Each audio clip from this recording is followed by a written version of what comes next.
Hey, this is Riddle. Welcome back to my channel.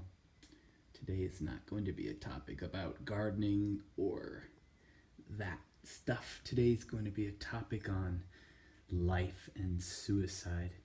So, you may or may not know this young man. He busted into the fashion and pop scene rather iconically a decade or so ago. He was discovered through Lady Gaga and was in one of her videos and then became a model, believe it or not. His tag name was Zombie Boy because as a kid, I guess he was kind of obsessed with zombies and death. And then he had his body tattooed radically to look like this. There's a really cool YouTube video you can find. Maybe I'll attach the link where this makeup commercial used concealer and they made him look like his birth self. And then suddenly he starts wiping the makeup off of his skin to reveal his tattoos.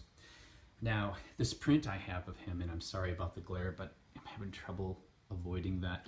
This print I have of him, I was just kind of obsessed with his character and that he turned himself, he was so dedicated to this image, and that we live in a time that became a acceptable icon to use for capitalism, in video and runway.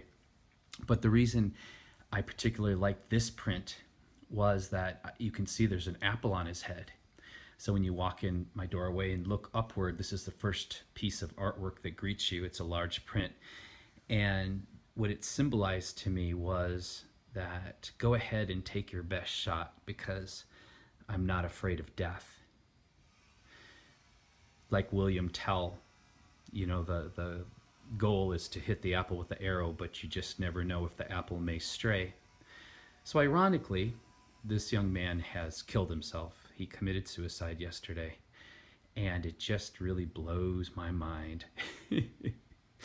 Because, I actually obtained this print. I would watch Lady Gaga's video over and over. I'd watch the video and I would freeze the frames, and I actually took a photograph from my laptop with my phone and had it blown up into this print. Just to motivate me daily, to look at it and remind myself not to live in fear. Because, if you're living in the future or living in the past, then you're not living present.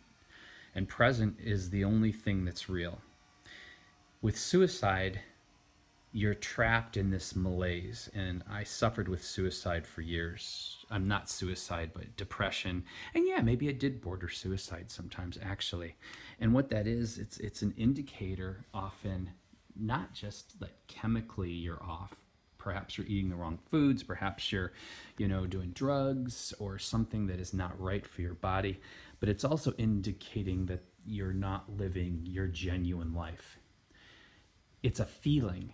And if we ignore our feelings, then they take over our lives, and often in a negative way.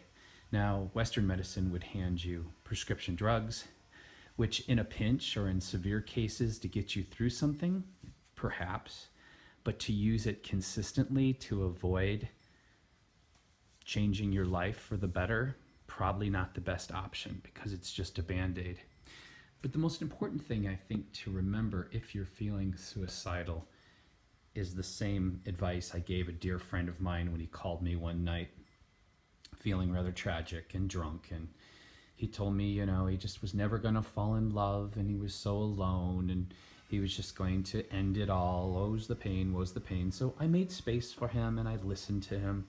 And when he was finished, I said to him, okay, well, I understand that feeling, and I wouldn't take that right away from you, but I want you to consider one other thing.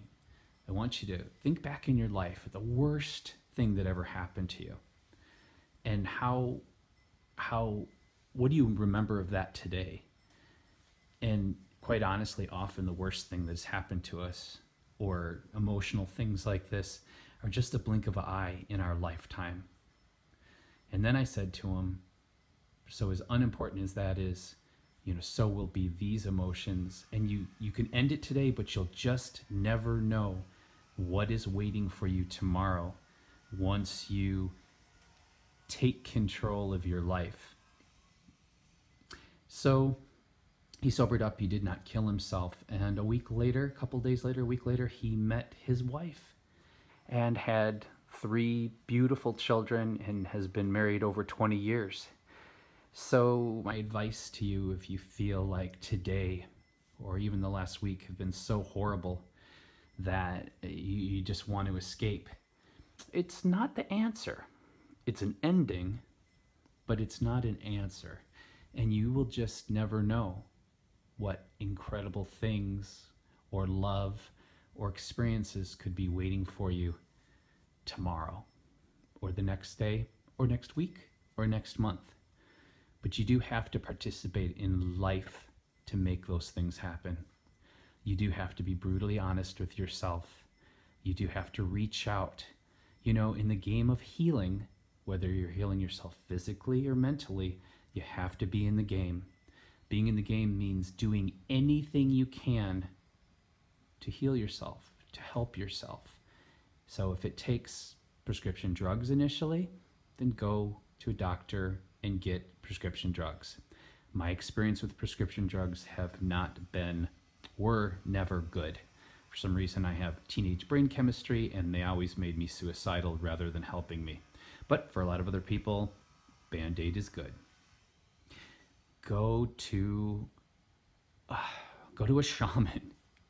Go to a church. Surround yourself with people that are positive and loving and healing. Get outside of yourself. Go volunteer. Go down to the homeless shelter and see what suffering really is.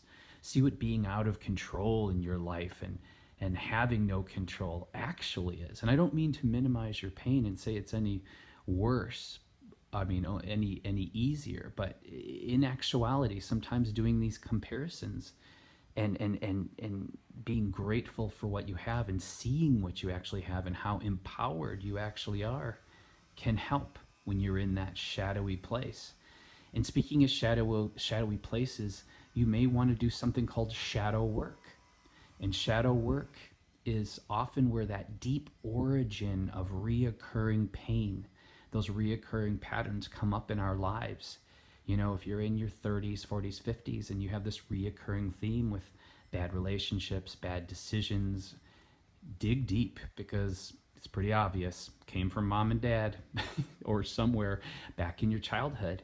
And you got to dig that out and take a look at it and, realize that those mechanisms that you created as a child to survive those things no longer serve a purpose. So if you're thinking of killing yourself today, don't. Instead, go do something you've never done before. Yeah. Go by yourself if you have to. Go celebrate life instead of destroying it. You were put here for a reason. And that reason isn't just for pleasure. It is also to feel the emotions and to feel the pain of being in this human body. It's equally a gift to feel the pain along with the joy, because without the pain, you would not know joy. Embrace it, move all the way through it, cry, break things, embrace the pain, and move into the joy. And this is all I can tell you. Take care of yourselves and take care of each other, because how we treat each other on the streets is our actual reality. And let's hope Zombie Boy is at peace and doing his work on the other side, figuring it out. I hate to see such powerful individuals make these decisions, because not that he owes anything to society, but it's just kind of a poor example. Okay, bye.